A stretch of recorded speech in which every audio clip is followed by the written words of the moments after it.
This is a med ball single arm throw and catch. So fairly straightforward, but often we use this in the end stages of a shoulder rehab program to get some quicker motion and some quicker stabilization. So I have a 10-pound med ball here, one of the smaller ones.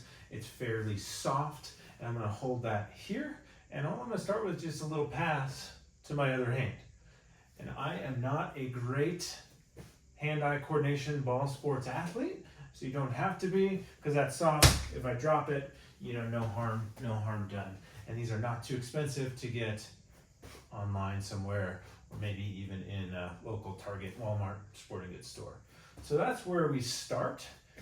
And mainly, I almost missed that one. The main technique I'm thinking about is I don't want a big waving of the arm side to side. So try and keep the forearm roughly vertical.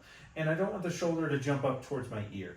That's kind of mainly it, because there's a number of muscles stabilizing. And so I want to just make sure I have space, shoulder and ear, and that there's not a big motion that way with the ball or a big motion in.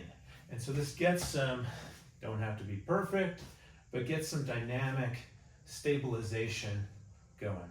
If that is starting to feel easy, you can also go heavier with the ball, or I can toss it a little higher. And again, don't have to be perfect on YouTube, me dropping the ball. We can also challenge balance here. This can be great in a warm-up for a workout. Now I'm on one leg, going with the same thing, trying to minimize wobbling. If that feels like too much, then you can just start with some type of ball, just side to side. I actually sometimes find this is harder on the hand-eye coordination because it's smaller, but we're just going for kind of a throw and catch up in an arcing motion like that. So that way we're getting some stabilization through the arms.